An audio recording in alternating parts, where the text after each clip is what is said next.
오늘 영광의 운반자 예배 말씀은 이사야 네 번째 시간이고, 다음 주는 이제 월삭 말씀이고, 지난주 세 번째 주제가 뭐였습니까?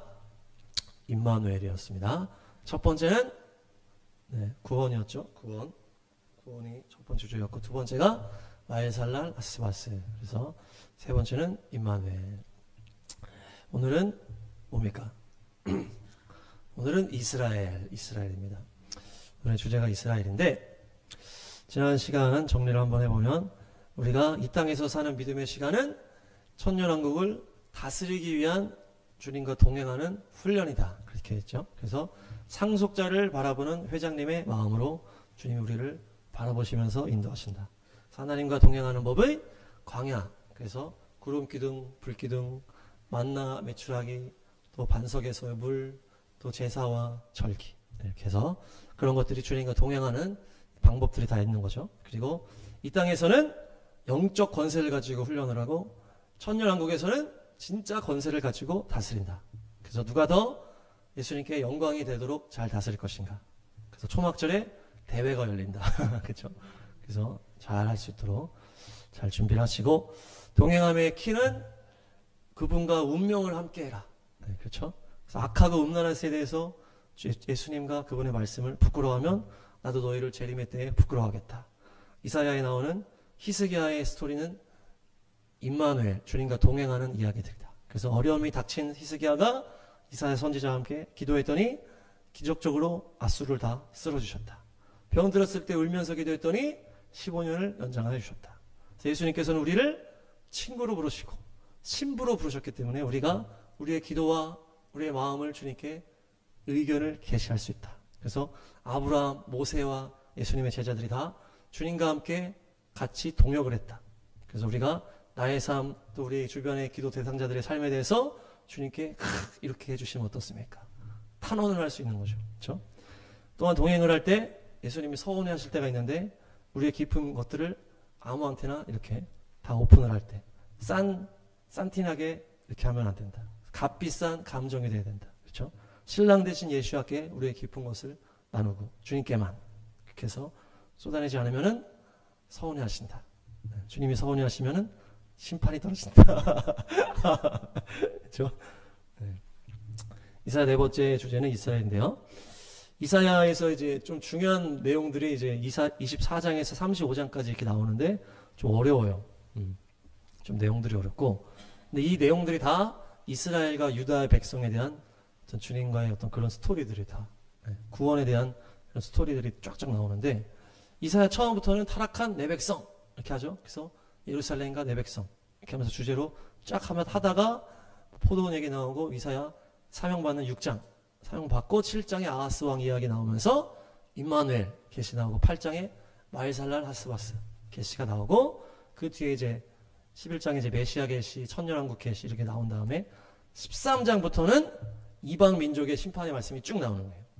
그래서 바벨론, 아수르, 모압, 다메섹, 에디오피아, 이집트, 두로, 그래서 이방 민족에 대한 심판을 하나님이 이사야를 통해서 막 선포하게 하십니다.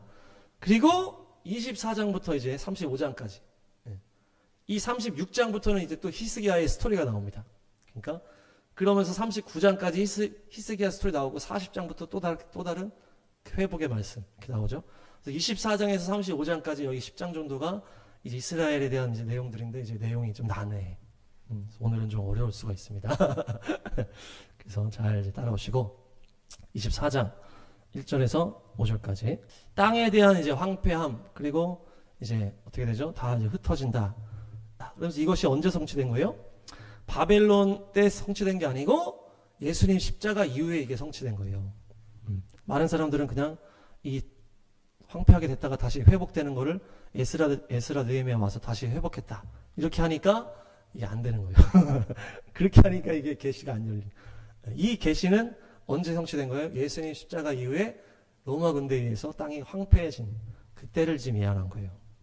그러면서 주님께서 그렇게 하시겠다 이렇게 하는 거예요. 주님이 어떻게 한다는 거예요? 그렇게 된다고 3절에 내가 그렇게 된다고 선언했다 이렇게 얘기하시죠. 그것이 뭡니까? 이사야가 사명받을 때 주님이 딱 그렇게 말씀하시잖아요. 너가 말씀을 전하면 전할수록 사람들의 눈과 귀가 닫힐 거야. 이제 바벨론 이제 끄트머리 이제 가기 전인데, 한참 전인데, 이사야 때는. 이사야, 예레미야인데. 아직 예레미야 때도 있는데, 이사야 때부터 이사야가 전할수록 사람들의 눈가기가 점점 닫히는 거예요. 닫혀가지고 바벨론 때까지 쫙 닫히는 거예요. 언제까지 닫힙니까? 계속 닫히죠. 예수님 오실 때까지. 쭉 가는 거예요, 이게. 그러면서 이 5절의 이유가 나오죠. 하나님이 계획을 했던 이유가 뭡니까? 사람이 율법을 어기고 법령을 거슬러서 영원한 언약을 깨뜨렸다. 이게 이유인 거예요. 이스라엘 백성들이 그 땅에 하나님에게 약속을 하고 하나님과 영원한 언약을 맺고 이렇게 해서 그 땅에 들어가서 왕을 세우고 살면서 이렇게 쭉 살았어요. 근데 결국에 이들이 어떻게 했다는 거예요? 영원한 언약을 깨뜨렸다는 거예요.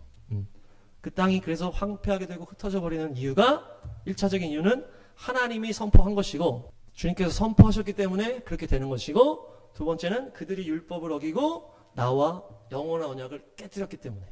그래서 이스라엘 백성들이 어떻게 했습니까? 출애굽한 다음에 시내산에서 그 영원한 언약을 10계명 받으면서 딱 하잖아요. 언약을 맺자마자 그 언약 결혼식의 현장에서부터 모세가 떠나자마자 금송아지. 그리고 계속 불평불만. 가나안 땅 들어가서도 우상숭배. 왕을 세우고도 우상숭배. 계속 우상숭배하니까 북은 아수르에게, 남은 바빌론에게 망하면서 성전도 무너지고 포로로 잡혀가 버렸다. 이것이 이들의 이 하나님과 동행한 이 모든 시간이 결국에는 이들이 완전히 하나님을 배신하고 언약을 무너뜨려 버린 거예요. 그래서 그 땅이 황폐하게 되고 너희들가 흩어질 것이다. 이게 된 거예요. 그러면서 바벨론 이후에 끝난 게 아니고 예수님 이후에 완전히 흩어지는 것으로 탁 이렇게 되는 거거든. 네.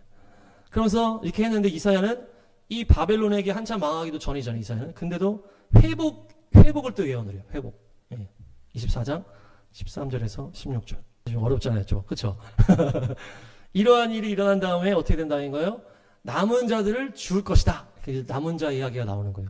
이사야의 핵심은 또 남은 자예요. 남은 자. 그래서 올리브 나무를 팍 떤 다음에 남은 거. 그 포도를 거둔 다음에 남은 거. 이게 뭐예요? 심판을 쫙 하고서 남은 자를 얘기하는 거예요.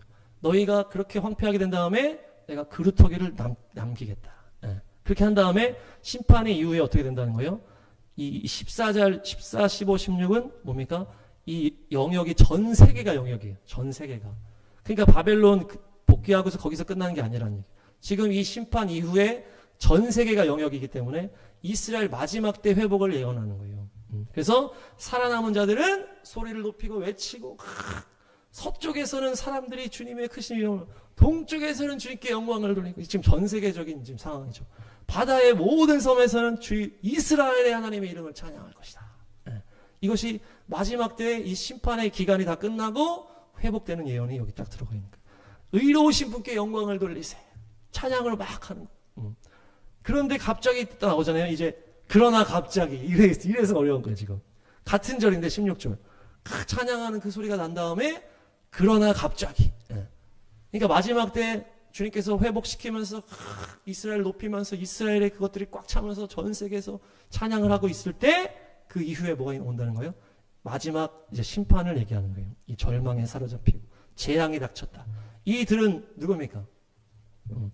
그러니까 마지막 이 이방인의 때가 딱 마치고서 이스라엘이 회복되면서 찬양이 일어나는 것은 이스라엘과 정렬되어서 이스라엘의 하나님을 찬양하는 자들이 있고, 이스라엘에게 정렬되지 않아서 이 반대로 하나님의 반대편에 있는 자들에게는 지금 이 말이 떨어지는 거예요. 절망에 사로잡히고 재앙이 닥쳤구나. 이렇게 되는 거예요. 그러니까 이 이사야의 24장의 예언이 쫙 이들의 이제 언약을 어긴 이 시내산의 언약을 파괴한 다음에 바벨론 예수님 이후에 성전 무너지고 이 이방인의 때를 지난 다음에 이 마지막 회복 그리고 마지막 심판까지 이사야가 쫙 예언을 하는 거예요. 그러니까 이 마지막 때 이 정렬돼서 딱 나뉜 다음에 이쪽은 주님을 찬양하고 이스라엘의 하나님을 찬양하자.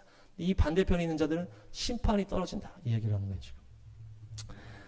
그래서 여기 그러나 그래서 그들이 약탈을 당하고 심판에 대한 내용 마지막 예수님의 이제 24장 예언의 그 재앙에 대한 그 예언이 이사야에도 나오는 거예요. 똑같이 24장 21절에서 23절. 이제 무슨 얘기가 나옵니까?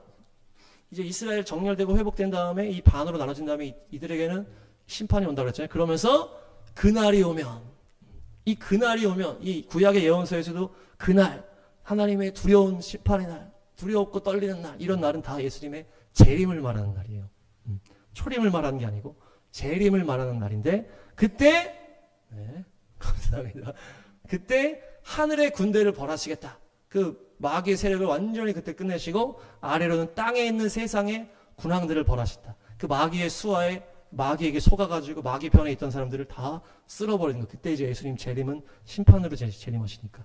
그때 군왕들, 그리고 하늘의 군왕들, 땅의 군왕들을 다 어떻게 해요? 토굴 속에 모으시고 감옥에 가두신다. 예. 이것이 천년왕국기 때 마귀가 사로잡히는 것과 연결이 되시고, 그리고 23절 만군의 주님께서 왕이 되신다.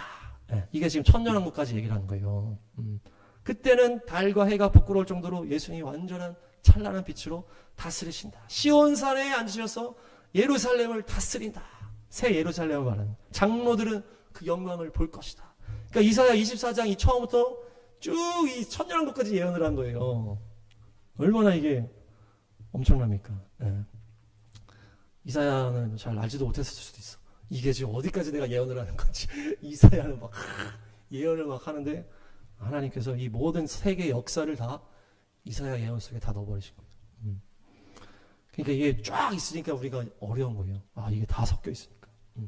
그냥 예수님 전에 이 내용만 있는 게 아니고 예수님 땅 폐허되고 흩어지고 회복되고 심판받고 예수님 재림하고 천년왕국까지 쫙 연결이 되어 있는 거예요. 24장에. 네. 그러면서 25장에는 주님을 찬양하라. 찬양에 대한 쫙 얘기해요. 그래서 이사야도 이 부분을 보면은 계시록이랑 비슷해요. 계시록도 앞으로 일어날 구원에 대한 심판에 대한 얘기를 쫙 환상으로 하고서 찬양, 하늘의 찬양 쫙 보여주잖아요. 예언 쫙 하고 찬양 쫙 하잖아요. 지금 이사야도 24장에 하나님의 놀라운 예언을 쫙 펼치고 25장에 또 주님을 찬양하는 내용이 쫙 나오는 거예요. 그래서 구원하심이 보좌에 앉으신 우리 하나님과 어린 양께 또 다 계시록 찬양하는 것처럼 여기서도 25장에서 주님을 막 찬양하는 거예요. 그러면서 26장 또 뭡니까? 마지막 때 이 해산의 고통과 같은 이 세상의 심판을 얘기하고서 부활을 또 얘기를 하는 거예요. 이것도 땅끝 예수님의 재림 이후에 천년왕국 부활의 영광을, 죽은 자들이 살아난다. 이슬이 마치 땅이 이슬을 탁 내는 것처럼 땅이 죽은 사람들을 내놓을 것이다. 죽은 자들이 부활하는 것을 얘기하는 것입니다. 이것이 마지막 때 심판과 부활에 대한 예언이 이사야에 쫙 들어가 있는 거예요. 그러면서 부활의 영광을 찬양하고 27장 그날이 오면 예수님의 재림이라고 했잖아요.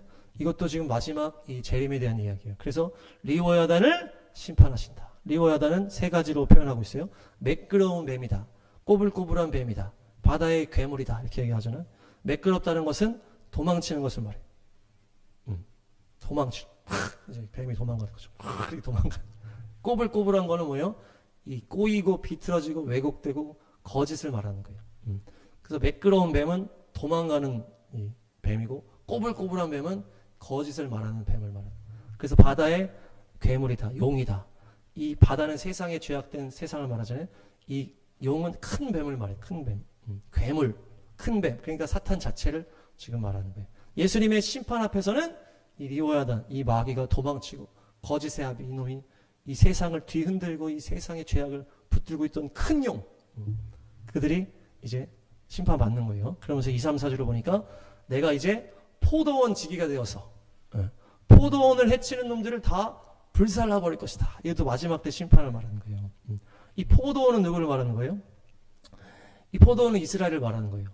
내가 포도원 지기가 돼서 포도원을 해치는 놈들을 다 불태워버릴 것이다. 그러면서 포도원에 나는 노여워할 일이 없다. 이렇게 얘기하시거든요. 그러니까 이것은 이 마지막 때 이스라엘의 그 재앙, 그 장자의 재앙까지 다 받고 이들이 이제 높이 올라가는 회복의 때를 말하는 거예요. 그러면서 나는 포도원에 노여워할 일이 없어. 이제 다 풀렸다는 거예요. 예수님으로 인해서 그 이후에 모든 것을 통해서 이스라엘에 대해서 이제 나는 다 이제 털은 거예요. 그러니까 이제 이스라엘은 축복인 거예요. 난 노여워할 일이 없어. 포도원은 이스라엘. 그래서 이사야 5장에 보면은 포도원의 노래 이렇게 얘기하잖아요. 그러면서 내가 최상급의 포도나무를 심었는데 왜 들포도나무가 나오냐 이렇게 얘기하시잖아요. 예루살렘 유다 백성들아, 내가 뭘 잘못했니? 이렇게 얘기하는 거예요.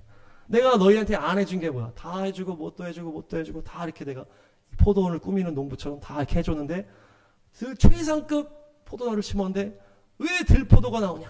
이렇게 얘기하면서 그들의 우상 숭배로 인해서 이 포도원을 예루살렘 유다 백성이랑 딱 연결했단 말이에요. 근데 이것은 마지막 때 이제 심판이 다 끝나고 이스라엘을 축복할 때가 돼가지고 이제 여기서 말하는 거예요. 그래서 나는 포도원에 노여할 일이 없다. 이 포도원을 공격할 사람이 있으면은 나랑 화친하지 않으면 다 너네 죽을 거야. 이렇게 되는 거예요. 예. 이스라엘이랑 화친하지 않으면 다 죽여버린다 이거 지금 하나님이. 예. 그러니까 이제 다른 나라 지금 이스라엘을 대적하는 나라들 빨리 화친해야 돼. 안 그러면 하나님이 다 쳐버려 지금 말씀하시잖아요. 이 포도원의 대적들 너네 안 죽고 싶으면 나랑 화친해. 그러면 살 수 있다. 화친하지 않으면 다 내가 불태워 죽일 거다. 예. 그래서 이스라엘이 싹을 내고 꽃을 피우고 열매가 가득할 것이다. 이것이 바로 마지막 때 이스라엘 회복을 얘기하는 것입니다. 네. 네, 우리가 이스라엘과 화친하시기 축복하고 주님께서 이스라엘의 포도원 지기가 되십니다. 네, 27장 7, 8절 야곱의 하나님이시잖아요. 그래서 야곱은 주님의 신부요 주님의 자녀인 거예요. 하나님이 이스라엘을 우상 숭배를 심판하기 위해서 아수르와 바벨을 통해서 이스라엘 심판하셨잖아요. 근데 이들은 아무것도 모르고 완전히 이스라엘을 묵사발을 내버렸잖아요.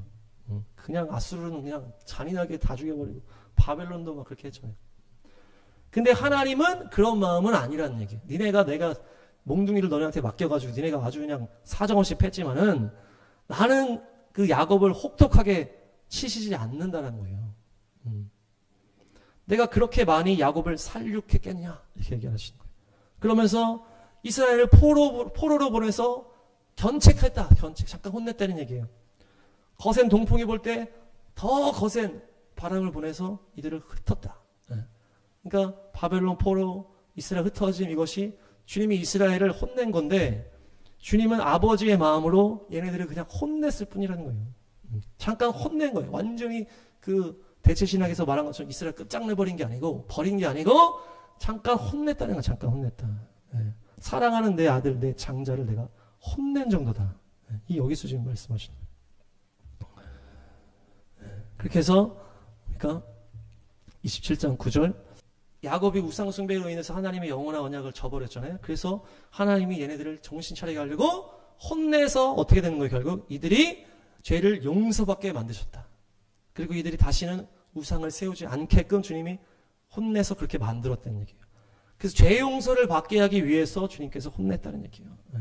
마치 야곱도 그렇게 했잖아요. 야곱이 계속 그런 어려움을 겪잖아요. 막 디나 사건으로 인해서 막 아들들이 가서 다 죽여버리고 막 르우벤이 막 아버지의 침상 오르고 그렇게 어려운 경험을 하면서 계속 그래서 회개하고 베델로 가고 회개하고 아버지한테 가고 이렇게 하면서 계속 야곱이 조금씩 회복되거든요.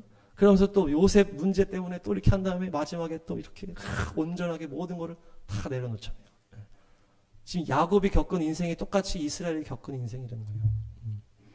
야곱이 어려움을 겪으면서 정신 차려서 다시 베델로 가고 정신 차려서 아버지한테 가고 정신 차려서 자기의 모든 것을 주님께 내려놓는 것입니다. 그렇게 해서 이스라엘이 하나님의 혼나고 온전케 됐다. 그러면서 27장 13절 그날이 오면 모든 것이 끝나고 심판과 구원이 마무리되는 날에 이스라엘이 구원받아서 어떻게 된다? 아수르 땅에서 돌아오고 이집트 땅에서 돌아온다. 여기서 재미있는 표현이 나와요. 아시리아 땅에서 망할 뻔한 사람들과 이집트 땅으로 쫓겨났던 사람들이 돌아온다. 이것도 마지막 때에 이스라엘 회복을 연결하는 거예요. 아시리아 땅에서 망할 뻔한 사람들은 뭡니까? 이 북이스라엘은 아시리아한테 망했잖아요. 그래서 이 북이스라엘 백성들은 아시리아한테 그 혼혈 정책으로 해가지고 이들이 완전히 혈통이 섞였다 그랬잖아요. 그래서 북이스라엘은 이방인으로 다 흩어져 들어갔다 그랬고 남유다가 혈통이 남아서 이렇게 유지하다가 예수님 이후에 흩어졌잖아요. 지금 그래서 돌아오는 회복되는 이방인들을 말하는 표현이 아시리아 땅에서 망할 뻔한 사람들 그들이 돌아오는 거다. 그래서 북이스라엘 망한 다음에 이 흩어진 이방인과 연결돼서 이방인들이 거기서 주님께 돌아오는 것이고 이집트 땅으로 쫓겨났던 사람들은 뭡니까? 남유다 백성이 결국 예수님 이후에 온 열방 이집트는 이 전 세계 죄 많은 세상을 말한다. 그렇게 해서 이집트 땅으로 쫓겨났던 사람들이 돌아온다. 그들이 예루살렘 거룩한 산에서 주님을 경배할 것이다. 네, 이것이 또 마지막 때 예언인 거예요. 그래서 마지막 때에 이방인의 남은 자, 이스라엘의 남은 자가 함께 예루살렘 거룩한 산에서 주님을 경배한다라고 하는 것이 27장 13절의 말씀이다. 그래서 한사람 교회가 예루살렘 시온산에서 예수와를 경배할 것으로 믿습니다. 또한 28장 여기 이제 북이스라엘에 대한 심판, 남유다에 대한 심판 이렇게 나뉘는데요. 북이스라엘은 결국 지금 말했던 것처럼 이방인과 연결이 되는 거예요. 그래서 에브라임이 요셉의 장자권을 받은 그 요셉의 둘째 아들인데 그 에브라임이 대표 지파가 돼서 북이스라엘의 별칭이고 그래서 수도가 사마리아다. 그들이 술에 취했다 이렇게 하거든요. 교만한 그들에게 세상의 즐거움에 이들이 취한 거예요. 세상의 즐거움에 취해서 이들이 재앙이 닥치는 거예요. 그래서 이방인들 가운데 정렬되지 않은 자들, 세상의 즐거움에 취한 자들에게 재앙이 닥치는 거예요. 술 취한 것이. 그리고 28장 5절 6절 시작. 심판 이후의 마지막 때에 재림의 때에 남은 자들, 남은 백성들, 마지막 때 남은 정렬된 자들에게는 아름다운 면류관이 되어주시고 왕관을 주신다. 재판관이 되는 그 사람들이 공의와 정의를 세울 것이고 강한 용사로 세울 것이다. 그래서 이방인의 심판, 세상에 취한 자들의 심판을 받고 무너졌도다 큰 성 바벨론이요. 음녀와 함께 이 망하는 심판받는 자들이 있고 남은 자, 이사야는 계속 심판, 구원, 남은 자 이렇게 계속 나오는 거예요. 그래서 심판 이후에 남은 자들은 주님께서 새롭게 면류관을 씌워주시면서 새로운 정의를 입혀주시고 천년왕국까지 갖게 되는 거예요.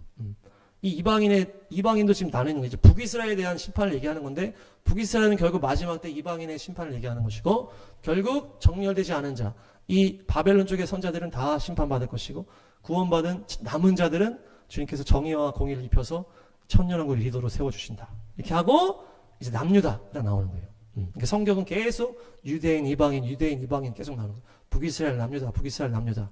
여기도 북이스라엘 얘기하고 남유다 나오는 거예요. 28장 7절. 남유다에 대해서 얘기할 때는 아까는 그 북이스라엘은 세상에 취해서 이렇게 됐다고 했잖아요. 여기는 취해서 예언을 제대로 못한다. 이렇게 됐죠. 제사장과 예언자를 딱 대표적으로 얘기하는 거예요. 남유다. 이 남유다는 하나님의 말씀을 맡은 자들이기 때문에 이들이 이 포도주 세상 즐거움에 취해서 온전하게 예언하지 못하고 있다는 얘기. 제사장과 예언자가 독한 술에 취해서 비틀거리면서 예언을 하는 거예요. 그러니까 환상도 안 보이고 판결을 제대로 하지 못하는 거예요. 그러니까 북이스라엘이 술 취해서 심판받는 내용, 남유다가 술 취해서 예언을 제대로 못한다 이렇게 나오는 거예요. 남유다는 하나님의 말씀을 맡은 자들이기 때문에. 그러면서 28장 8, 90 술 취한 제사장들의 헛소리하는 장면이 이게 10절이. 그래서 지금 남유다가 술 취해서 제사장 예언자들이 헛소리하면서 예언한다고 하잖아요. 이것이 술 취해서 헛소리하는 내용을 지금 표현하는 거예요. 10장이 한 절 한 절 이게. 원어로 보면은 차우 카우 샴에제르 이렇게 됐거든요. 그러니까 한자 한다는 게 뭡니까? 그러니까 말을 자꾸 이제 술 취해서 헛하는 거예요. 예언자들이고 선지자들인데 이들이 술 취해서 예언을 안 하고 자꾸 헛소리만 한다는 얘기예요. 술 취해서 이렇게 헛소리하는 거 있잖아요. 한 말 또 하고 제대로 예언을 못하는. 그 다음 말씀 11절에서 13절.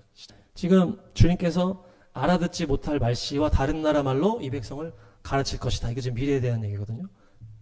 12절에 보니까 평안히 쉴 것이다. 고달픈 사람들을 쉬어라. 이런 얘기를 했더니 들으려 하지 않았다는 얘기예요. 그러니까 이제 그냥 평안한 이제 평범한 얘기는 듣지를 않는 거예요. 그러니까 주님이 지금 얘네들이 하는 것처럼 똑같이 따라하는 거예요. 똑같이 따라해서 앞에서 했던 거를 그대로 따라하는 거예요. 그러니까 술 취하면서 했던 제사장들이 말했던 거를 주님이 그대로 얘네들한테 이걸 말하면서 가르치겠다는 얘기예요. 이게 신약의 방언으로 연결이 되는 장면이에요. 그러니까 이 남유다 예언자 제사장들이 어떻게 했다는 거예요? 술 취해서 헛소리하면서 이렇게 하나님의 예언을 제대로 받지 못했어요. 그러니까 하나님이 이것을 받아서 어떻게 하는 거예요? 그대로 하면서 이거를 영의 말로 바꾼 거예요. 지금 여기서 나오잖아요. 알아듣지 못할 말씨와 다른 나라 말로 이 백성을 가르칠 것이다. 이게 방언을 말하는 것입니다. 구약에는 방언에 대한 얘기가 없잖아요. 그래서 이 장면이 뭡니까? 이 남유다가 타락해가지고 술 취해서 이렇게 하나님의 예언을 망가뜨리고 그렇게 하는 것을 하나님이 신약에서 이걸 완전히 영의 사건으로 바꿔버린 거예요.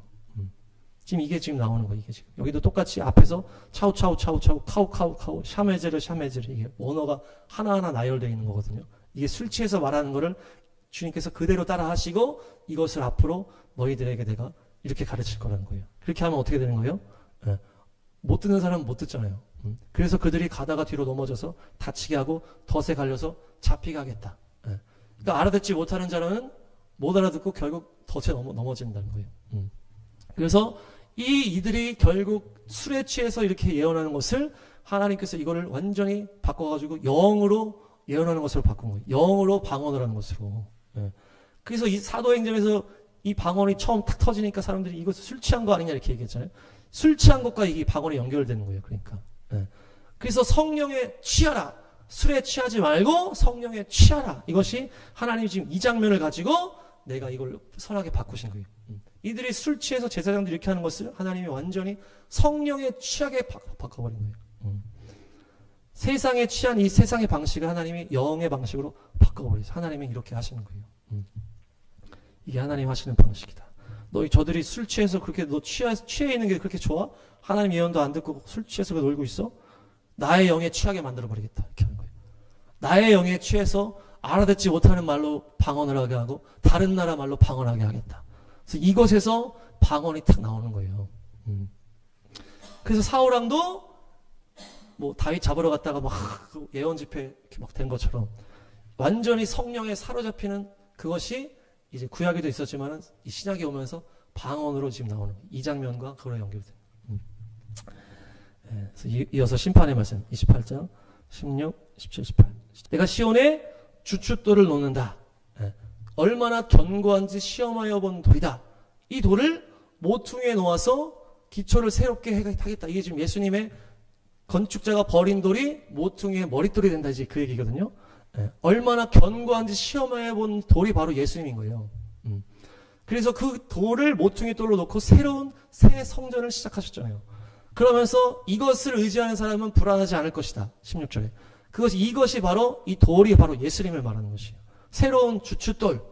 그 기초로 모퉁이 돌을 삼아서 공의와 이 공평으로 온전하게 만드시겠다. 그러면서 주님이 옵니까? 그래서 죽음과 맺은 너희의 언약은 깨지고 스올과 맺은 너희의 협약은 파괴될 것이다. 이게 지금 뭡니까? 이게 십자가인 거예요. 18절에 주님께서 그 돌로 오셔서 너희를 심판해 본다고 그랬잖아요. 그래서 예수님이 오셨을 때 이들이 그 심판대에 오른 거예요. 이스라엘 백성들이. 그렇게 하면서 이것을 새롭게 모퉁이 돌에 놓으면서 새로운 성전을 시작하셨는데 이것이 공평으로 공의로 탁 기준을 삼고 그 다음에 거짓말로 위기를 모면한 사람은 이렇게 다 심판받고 그래서 이제 18절 그래서 죽음과 맺은 너희의 언약이 깨진다. 십자가로 인해서 너희가 죽음과 맺은 그 언약을 내가 십자가에서 깨트릴 것이다. 이렇게 하는 거예요. 스올과 맺은 너희의 협약이 파괴될 것이다. 그래서 유다 백성들이 그 죄악으로 인해서 우상 숭배로 인해서 그 죽음이 들어온 그것을 예수님 십자가에서 끊어버린 것을 말하는 것입니다. 네, 할렐루야. 네. 잘 따라오고 계신지 모르겠네요. 28절. 그래서 유다 백성들이 그들이 알지 못하고 메시아를 죽일 것이라는 얘기예요. 이것이 이제 그런 표현이 지금 다 계속 나오는 거예요. 네. 너희가 그것을 피하지 못하고 꼼짝없이 당하고 말 것이다. 지금 이런 얘기잖아요. 그래서 죽음과 맺은 너희의 언약은 깨지고 수월과 맺은 너희의 협약은 파괴되기 십자가. 그 이후에 재앙이 닥쳐올 때 너희가 그것을 피하지 못하고 꼼짝없이 당하고 말 것이다. 유대인들이 알지 못하고 메시아를 죽인 이후에 재앙이 닥쳐온다. 이 얘기를 18절에 여기다 넣는 거예요. 이것이 예언입니다. 20절에서 22절 시작. 너희는 마치 침대가 짧아서 다리를 펴지 못하는 것처럼 되고 이불이 작아서 몸을 덮지 못하는 것처럼 될 것이다. 이것이 뭡니까? 태생적인 상황이라는 거예요. 이것이. 유대인들의 태생적인 상황 때문에 이런 일이 펼쳐질 거라는 거예요. 주님이 그것을 계획하시고 신기한 일을 하시려고 보라심산에서 싸운 것처럼 싸우실 것이다. 침대가 짧다는 건 다리가 길다는 거잖아요. 지금. 다리가 긴데 침대가 짧은 거예요. 지금. 이불이 작은 건 지금 몸이 더 큰 거거든요. 이 태생적인 것으로 이건 어쩔 수 없는 상황이라는 거예요. 마치 유다 백성들이 그때도 얘기했지만 그 신실함을 지키기 위해서 막 이렇게 하다가 결국 예수님을 죽이는 거랑 똑같은 거예요. 이들의 태생적인 어떤 그 상황 때문에 너희가 이 상황을 닥치게 될 것인데 주님께서 그것을 신기한 일로 계획하셨다는 거예요. 그래서 불화심산에서 싸운 것처럼 싸우실 것이다. 기본 골짜기에서 진노하신 것처럼 진노하실 것이다. 예. 이것이 뭡니까? 주님께서 불화심은 뭐예요? 이거는 찾아가지 않겠습니다. 그 다윗이 이 주님께 물어보잖아요. 블레셋이랑 싸울 때 주님 올라가도 되겠습니까? 올라가라. 그래서 가서 싸우는 게 바알 불화심이에요. 바알 불화심. 그래서 다윗이 거기서 블레셋 사람들이 이기면서 홍수가 휩쓸어 버리듯이 주님이 나의 원수를 휩쓸어 버리셨다. 이렇게 고백을 하는 그게 불화심이에요. 그 불화심에서 싸운 것처럼 주님이 싸우시겠다. 그러니까 완전히 휩쓸어 버리는 것을 말하는 거예요. 그래서 불화심은 파라치에서 나오네요. 파라치. 그 팍 터트린다 그래서 부셔버린다 이제 그게 파라치거든요. 하나님 완전히 박살내버리는 마귀의 머리를 깨버리는 그 박살내버리는 그렇게 내가 싸울 것이다. 그것이 이제 십자가에서 마귀를 깨트린 것을 지금 말하는 것이고 주님이 그 신비한 일 기브온 골짜기에서 진노한 것처럼 진노할 것이다. 기브온 골짜기도 찾아가지 않겠습니다. 여호수아 때 이 기브온 전투가 일어나잖아요. 거기서 이제 기브온을 도와주기 위해서 이제 많은 연합군과 싸울 때 여호수아가 기도하니까 태양이 멈추고 달이 멈추고 그러면서 우박으로 하나님이 다 그냥 때려 죽이거든요. 그 장면이 이 기브온 골짜기에서 진노하신 것처럼 싸울 것이다. 이 얘기예요. 그러니까 이 십자가가 결국 뭡니까? 이 다윗의 전쟁, 여호수아 전쟁 때 하나님이 간섭해서 완전히 박살낸 것처럼 하나님이 간섭해서 이 십자가로 이 원수의 모든 그거를 깨버리는 일을 주님이 하실 것이다. 라고 지금 예언하신 거예요, 여기다가. 그래서 주님께서는 계획하신 일, 그 신기한 일을 하시려고 불화심산에서 싸우신 것처럼 싸우고 작정하신 일, 그 신비한 일을 하시려고 기브온 골짜기에서 진노하신 것처럼 진노하실 것이다. 이것이 바로 십자가로 원수를 깨버린 것을 예언한 거라는 얘기죠. 할렐루야. 그래서 22절에 너희가 경고할 때 비웃지 말아라. 그러다가 더 궁지에 몰린다. 하나님께서 온 세상을 멸하시기로 결정했다. 이것이 뭡니까? 열방을 이 심판을 위해서 지금 이제 복음이 완성되는 거잖아요. 구원의 복음일 뿐만 아니라 이 복음을 거절하면 심판이잖아요. 그러니까 열방의 심판이 복음부터 지금 시작이 된 거기 때문에 온 세상을 멸하기로 결정하셨다는 말씀을 내가 듣고 너희가 내가 경고할 때 이것을 비웃지 말아라. 그러다가 너희가 궁지에 몰리게 될 것이다. 이 유다 백성들에게 이렇게 얘기를 하는 거예요. 주님이 경고하시고 이 일을 하는 거예요. 그러니까 너희가 태생적으로 어쩔 수 없이 너희가 메시아를 죽이고 그걸로 인해서 십자가의 원수를 깨트리고 내가 이 놀라운 일을 할 것인데 너희들 경고하는 거예요. 비웃지 말고 잘 들어라. 잘 들어라. 그래서 23절에 나오죠. 23절에 25. 니네 잘 들어야 돼. 내 말을 잘 들어야 돼. 주의 깊게 내 말을 잘 들어. 그러면서 농부가 어떻게 한다? 밭만 계속 갈고 있겠느냐. 흙을 뒤집고 썰어질만 계속 하겠느냐. 이렇게 하고서 밭을 가르고 소해양씨를 뿌리고 대회양씨를 뿌리고 보리도 심고 이것도 심고 이렇게 차근차근 하나하나 이렇게 하잖아요. 주님께서 그렇게 하나하나 구원의 역사를 이루시겠다는 거예요. 유대인과 이방인의 그 계획들, 놀라운 경륜에 따라서 하나님이 구원하는 거예요. 그래서 여기 씨 뿌리고 저기 씨 뿌리고 순서가 있잖아요. 여기다 뿌리고 저기다 뿌리고 지금 얘기하시는 거예요. 밭 가장자리는 귀리도 뿌리고 이렇게 해서 차근차근 뿌리는 것처럼 농부가 탁 가만히만 있고 한 가지만 계속하는 게 아니고 딱 맞춰가지고 딱딱딱 뿌리는 것처럼 내가 이방인을 구원하고 유대인을 구원하고 이렇게 탁탁 구원의 경륜을 내가 하겠다는 것이에요. 이것을 주의 깊게 잘 들어야 돼. 너네 잘 들어. 내가 말하는 거 지금 비웃지 마. 이거 너희들이 이걸 너희가 겪게 될 것이다. 그래서 27절에 소양을 도리깨로 쳐서 떨지 않는다. 이제 소양으로 이 깨를 이제 떨어뜨리는 이런 걸 할 때 이거를 그 위로 수레바퀴로 해가지고 깨를 다 밟아버리지 않는다는 거예요. 깨를 파괴하려고 치는 게 아니라는 거죠. 때리지만 이 깨가 떨어뜨려서 이것을 보존하기 위해서 이렇게 치는 것을 지금 얘기하는 거예요. 막대기로 가볍게 떨게 한다.